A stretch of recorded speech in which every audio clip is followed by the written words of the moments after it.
The content, views, and opinions expressed in the following program are those of the producer and do not necessarily reflect the view and opinions of the City of Bremerton, BCAT, their officials, or their employees.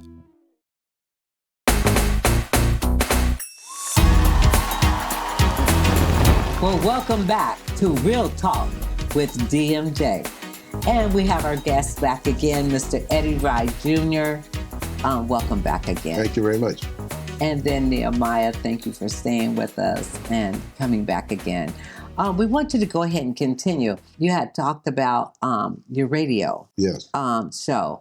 What type of, who do you bring on this show to educate and bring awareness to the community? On Urban Forum Northwest, I make a conscious effort to make sure I bring in people who are making decisions. Last week, I had Congressman Bobby Scott from Virginia on. He is the ranking member of the House Education and the Workforce Development Committee. It used to be House and Labor. It's now Workforce Development Committee. The week before that, I had Congressman Hank Johnson on from Georgia. He is on the House Judiciary Committee. He's, I think, the chair of a subcommittee that deals with internet and courts and stuff like that. I've had Pramila Jayapal on, a congresswoman from Seattle, as well as Congresswoman Marilyn Strickland, Congressman Emmanuel Cleaver, Congressman Benny Thompson, as well as local folks like the mayor of the city of Seattle, had mayor of the city of Tacoma, Victoria Woodards. Yes. So, and then I have other people who are in decision-making positions. I also have people who have been wronged by the system. So we don't shy away from that at all. So it's very important. I had, for example, Mayor Bruce Harrell on, and the person running against him, one of her people called this radio station, well, do we get equal time? So the station manager put the person on the speaker, and I said, well, Mayor Bruce Harrell's on because he's a mayor. So it's not a candidate's forum. When she becomes a mayor, she'll have the same courtesy as the existing mayor. Yes. So we have that all the time too. But I also did radio from the late 60s through the time KYAC closed off and on. The late Don Dudley. Yes. It was really a travesty. He had an AM and an FM station, and the banks would not let him borrow $200,000. But, that was a redlining, Yes. So a lot of things that we could be really passed on to the people coming behind us, we're not able to do that. But it was good to have KYAC because we had people on the air talking about what was happening to the Black community constantly. Now we have KRIZ Radio, which they do a good job as well. That family also owns the Seattle Medium newspaper as well. So they do a real good job. But now, before we didn't have social media. You had to go to the barber shop or the or the church to get information. Now it's easy to communicate with people. So the most important thing is to get people from getting behind the computer to get to the meeting or log on to the meeting. So now they have options. Yes. But the current radio program, I've had decision makers, the people that have the complaints, the people that dealt with tragedy or stuff like that. We try to keep everything real about our community on. We also have, last week I had Estella Ortega on, Executive Director of El Centro de la Raza. Mm-hmm. And I was one of the people that occupied Beacon Hill School in October of 1972 to secure that for El Centro de la Raza. Now they have over 200 people working. They have a lot of housing, so they're doing some fantastic things. I've had people from other ethnic groups on as well that are doing something that we work. In Seattle, we have a pretty good working relationship with the various communities of color and the various ethnic groups. We've had this ongoing relationship with the Latino community, and we're working closely with the East African community as well. I know my man Peter Gashuru, who is president of the Africa Chamber of Commerce of the Northwest, have an event coming up. I will have him on next week so he can talk about that. It's very important for the people to have the information. Whether you participate or not, you should have the information. The thing now with this technology, 2 hours after my live broadcast, it's available 24/7 on Alexa, on Spotify, on my website, on my podcast. And then the program also airs on 11:50 a.m. on Saturday mornings, 7 to 8, Mondays afternoons, 3 to 4. So the information is there. And like I said, it's available 24/7. That's something we never had before.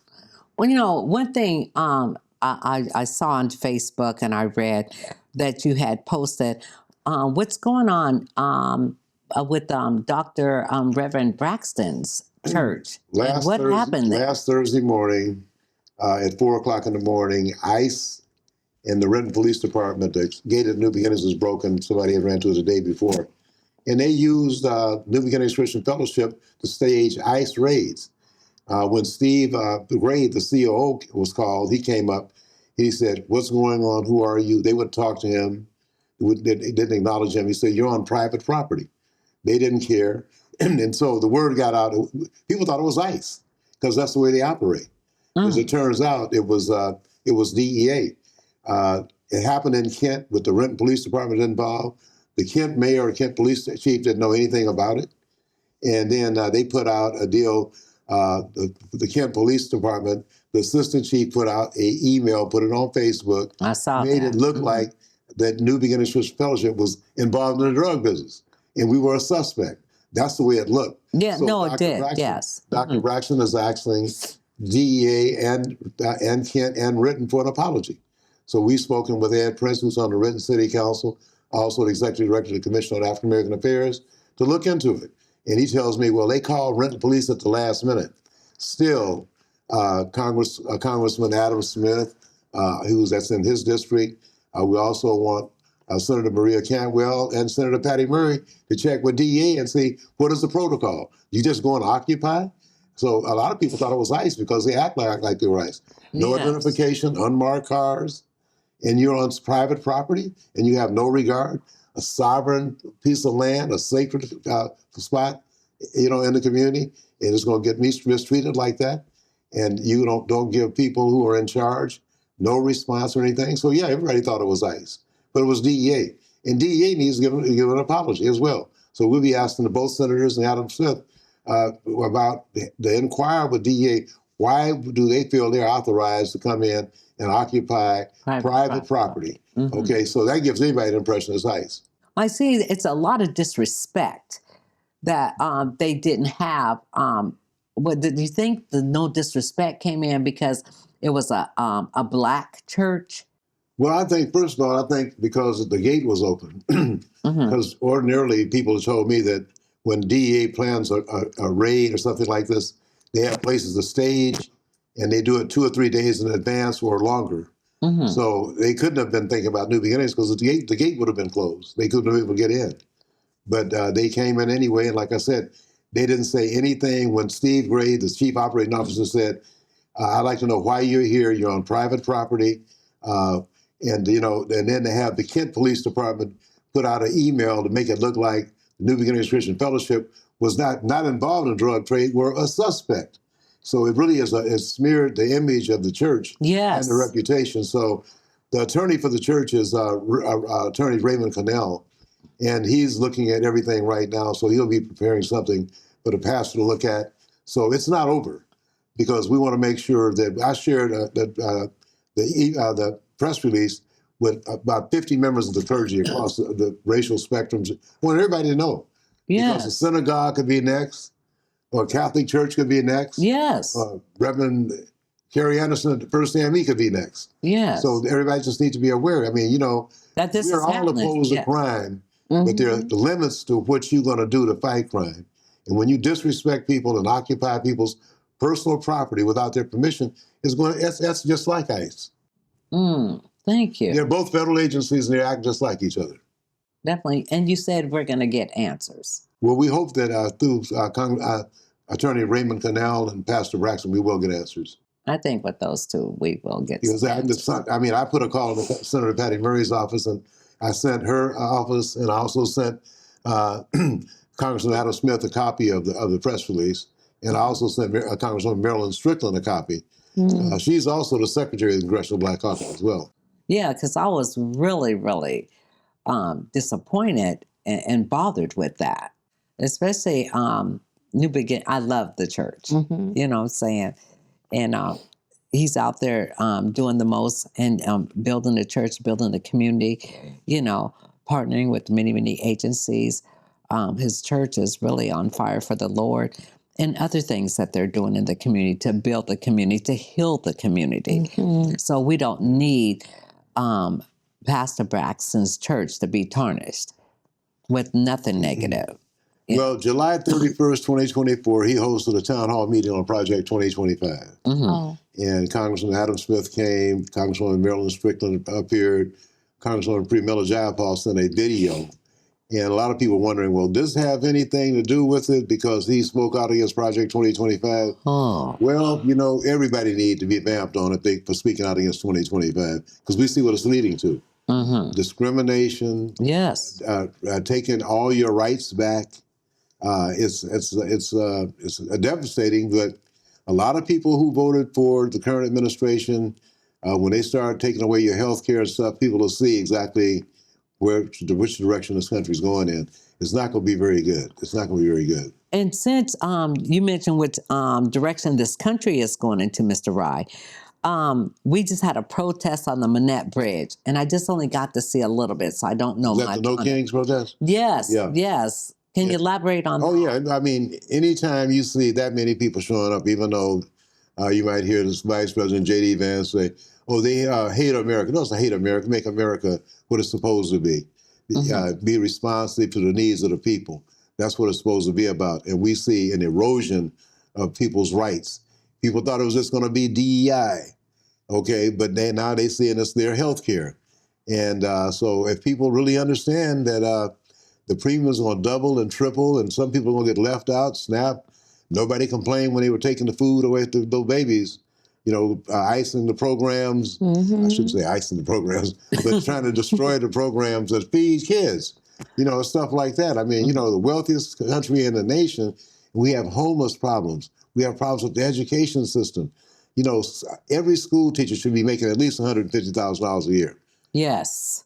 Because they're teaching our future. Yes. So, and anytime you start shortchanging them, you lose good people who are committed and dedicated, and some still are, even with the meager salaries they're receiving. But I just think it's just unreal to be paying people who are grooming your leaders of the future, to paying them substandard wages, because they have the most important jobs in America, as far as I'm concerned.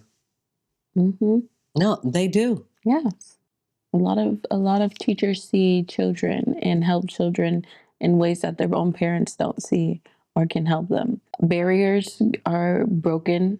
Learning curves are met, goals are preceded, all with the help of teachers and the guidance of teachers, not just the community, but the teachers is what is the steering ship of everything. We wouldn't know anything, we wouldn't learn anything, we wouldn't have anything to know, to succeed off of if it wasn't the fundamentals that a teacher gave us. And even that goes for people who are homeschooled. If your mom was your teacher, those fundamentals still are very much needed. I feel like he's right when he says that teachers are the most important people in America right now, especially the history teachers. I feel like history teachers have a particular job in sharing what's right and what's factual, not opinion. And I feel a lot of things in history are opinion. So when you have a good teacher who shows you the right way, teaches you the right way, then you can be the activist you need to be. And I feel like Mr. Eddie Rye, he's that teacher in our community that gives us that piece of history and that piece of encouragement to know what's right. It's going to be more important for churches and people at home to teach Black history because they're trying to eradicate that curriculum all across the country. And, you know, after 240 years of free labor called slavery, people talk about reparations, but equal opportunities being denied right there by everybody. Yes. You know, there's all these policies of strict affirmative action, DA, but Washington, we got rid of ours in 1998, so there's nothing new for us. But, you know, you would think this group that's died in every war, that worked 240 years for free, would have opportunity. You know, you would think. But, you know, Blacks went to war, for example, World War II, 1.2 African-American veterans came home from World War II with no veterans benefits. Where would we be right now if Blacks had been treated fairly then? And people don't want to talk about it. We're just as committed as anybody Even the Buffalo Soldiers, they killed Indians.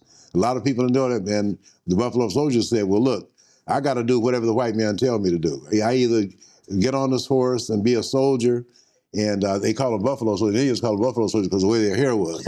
So that's why they came with. And then, it's like the young activist guy that was recently assassinated. I don't like anybody should be killed. But for Charlie Kirk to say, when I get on the plane and I see a black pilot, oh boy, is he qualified? Well, obviously, you never heard of the Tuskegee Airmen. The Tuskegee Airmen couldn't fly until Eleanor Roosevelt, the first lady, President Roosevelt's wife, flew in a plane with one of them. They were so good at protecting the bombers during World War II. Pretty soon, the white pilots say, hey, can we have those red-tailed hawks guard our bombers on the next run? Because they were that good. Never lost a plane. But then again, they came back home to segregation. No rights, no benefits. So, I mean, we just have constantly been undervalued. The other thing I want to mention, too, is that in 1984, I was Reverend Jesse Jackson's campaign manager for Washington State. And by him running, caused more people to get involved with the democratic process or the political process than ever before. Because we had never been on the platform committee or the rules committee at the county and state conventions. And Jesse Jackson also encouraged, and people from all across the country started running. Made some dents in 84. In 88, Governor, Doug Wilder was his campaign manager for Virginia in 88. I'm trying to remember the mayor of New York, David Dinkins. David Dinkins was his campaign manager in 88. In 90, David Dinkins became the mayor of New York. Doug Wilder became the governor of Virginia. Okay, so that's why now we see like Wes Moore is the only black governor all these years after, but that's the way the country rolls. But I'm just saying, by Reverend Jackson running did more to engage our people in the political process than anybody else ever in America. Matter of fact, in 1988, they say that Jesse Jackson won the popular vote in Washington State, but we had those caucuses where, a few people got together and made the decisions. But by him running, by 80, as a matter of fact, about 2 years after the 88 campaign, Charles Rollin, who was his campaign manager in 88, became the chair of the Washington State Democratic Party. So by Reverend Jackson running, as a matter of fact, the late Freddie Mae Gaucher, late Reverend McKinney, Gil B. Lloyd, Jerry Ware, all deceased, and Carl Maxfield in Spokane. Those were the co-chairs for the Jackson campaign in 84 and 88. So, but it did a lot of good because we got involved in the political process like we never had before. And he made a lot of people nervous, but it educated a lot of people. It really, really did.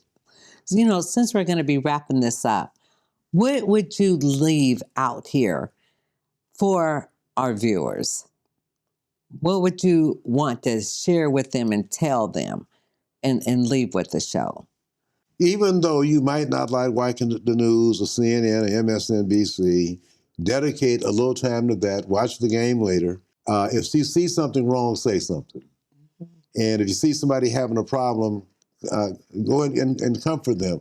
Let them know if there are other ways that they can resolve their issue. But the most important thing is when they have a city council meetings or anything about that's going to be negative or positive for the black community, show up. The same thing with the Washington State Legislature. There was an African-American Legislative Day. I'm trying to get African-American churches, when there's any hearing that affects the black community, we need to have people there. I'm trying to get churches to take turns so everybody's not the same people all the time. It's good to have an African-American Legislative Day, but we have to be there every day. Yes. For issues that affect our community, either positive, negatively. We want to be there in support of some things and oppose some things. But if you're out of sight, you're out of mind. Thank you for leaving that with our viewers. And I hope a lot of our leaders in Kitsap County heard that message that Mr. Eddie Rye Jr. gave us today. And to say thank you, Mr. Eddie Rye Jr., for being on the show, Real Talk with DMJ and Neiahmaya. We can always have our young people on and hear their voice, because your voice matters also. Thank you for that. Yes, you're welcome. Thank you very much for the opportunity. Oh, you're welcome. And one time I hope to be on your show. No, you're always welcome. You know that. Once again, thank you for being with us. Real Talk with DMJ.